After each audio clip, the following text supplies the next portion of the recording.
everyone. Welcome to Sister Change. Tammy here with Martine, and today we're demystifying those eco labels you keep seeing all over Europe and beyond. Yep, not just any labels, the ones that were actually created here in our region and now shape how we shop in EMEA. If you've ever stared at a package thinking, is this really sustainable or is this greenwashing? This episode is for you. So grab your mug and let's break it down. Let's start with the one that you've probably seen a thousand times, the EU organic label, that little green leaf made of stars. Right, you'll spot it on everything from Spanish oranges to French cheese. If it's pre-packed organic food produced and sold in the EU, that logo will usually be there. What this means is that synthetic chemical pesticides and fertilizers are largely banned, with only a short list of exceptions under these strict conditions. And it's not just, trust me, I'm green. Farms and processors get inspected at least once a year by independent bodies approved by national authorities. Big plus, it's backed by law, so the bar is pretty high and consistent across all EU countries. But that's not all. It also focuses on how food is grown, not necessarily how far it travels, how it's packaged, and its total carbon footprint. Thus, if you're choosing between two similar products and one has to leave, that's an easy pick. Next up, the EU Ecolabel, also known as the EU flower. If you ever seen a little flower logo on your detergent or hotel website, that's the one. This label says we looked at the whole life cycle of this item, from raw materials to how it's made to how it's used, also to what happens when you're done with it. It covers loads of stuff: cleaners, paper, cosmetics, clothes, even tourist accommodation. It compares products within each category, so the ones that qualify are usually the top performers. Criteria aren't made up in a boardroom once and then forgotten. They're set and updated at the EU level with input from member states, experts, and NGOs. When tech improves, the bar gets raised. Here are the pros. It's pretty tough to get, and it looks at multiple areas or impact, not just one piece like lower energy or no fragrance. The cons, however, is completely voluntary, and getting certified takes time and money. So lots of brands that try to be greener still don't carry it. So the bottom line, if you see that flower, the product has jumped through a lot of hoops to get that flower. Now, let's head up north to the Nordic Swan Eco Label. If you stayed in a hotel in Sweden or bought soap in Denmark, you've probably seen it.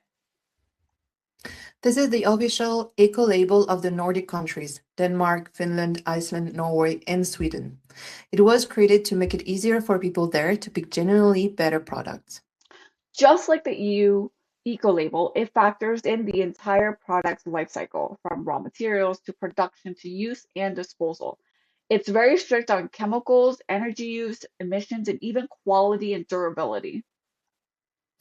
One cool thing is that public authorities in the Nordics often use the swan in their procurement process. If a product has the Nordic swan, it's more likely to be selected for schools, hospitals, and offices. Here are some of the pros. They are highly credible in the Nordic countries with really strict criteria, and it's constantly updated. One of the cons is that it's very regional, and outside the Nordic region, people might not recognize it. You could be holding a seriously strong eco product and think the swan is just a cute logo. So if you're in that region and you see the swan, that is your green light. Now let's swing over to the Middle East, where sustainability often shows up a bit differently, more at the larger city infrastructure level than on individual shampoo bottles. A big one in this region is their green building rating systems. In Abu Dhabi, for example, you got the Estidama Pearl rating system. And across the wider region, you'll also find venues talking about LEED and BREEAM or green building codes. These don't certify a single product like a t-shirt or detergent. They certify the whole building. They look at energy and water efficiency, materials, indoor air quality, and how the project fits into its local environment.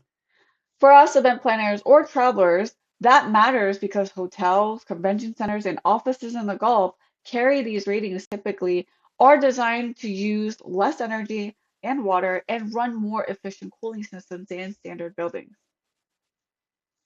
Countries across the region have introduced or are strengthening energy efficiency labels for appliances and air conditioners. Think energy efficiency labels and water use ratings, so people can pick products that match the region's tough climate without wasting resources. So if you're hosting an event or booking a stay in the Middle East and you see the Estidama pearls, a national green building label, or any high energy efficient ratings, that is your cue that the place itself has designed to be trending a bit lighter on the planet. Before we wrap, let's head south to one more place because Africa has been developing their eco labels too. One example you might see on products in South Africa is the Eco Choice Africa. It's a type 1 eco label for consumer goods, which means that an independent body checks the products against science-based environmental criteria instead of brands marketing themselves. Like the EU Ecolabel or the Nordic Swan, it uses a life cycle approach, looking at things like resource use, emissions, and harmful chemicals across the product journey, not just one green feature like recycled packaging. On a more regional level, there's also EcoMark Africa, which is developed by the African Organization for Standardization. This idea is to give African producers a homegrown eco label that still lines up with global expectations. So they're not just trying to fit it into systems designed for somewhere else.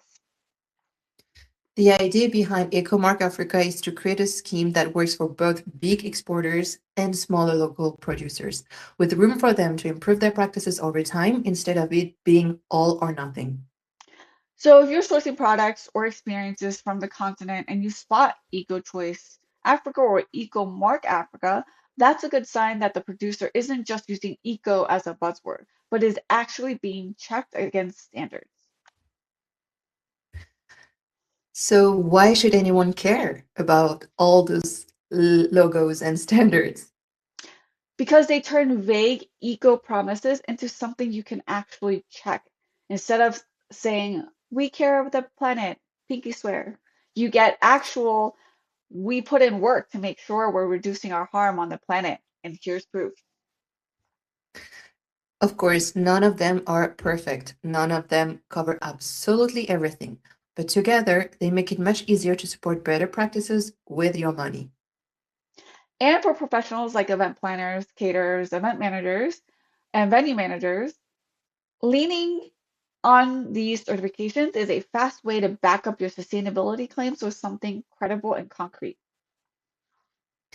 So, next time you're in a supermarket, a clothing store, or booking a hotel, don't just stop at eco friendly on the label. Flip it over and look for the real deal. Spot the EU organic leaf on your food, the EU Eco Label or the Nordic Swan on your cleaning products, and the Estidama pearls on your hotels. Thanks for tuning in to Sips for Change. Hit like, subscribe, and stay tuned for our next episode. Keep sipping for change and stay sustainably curious.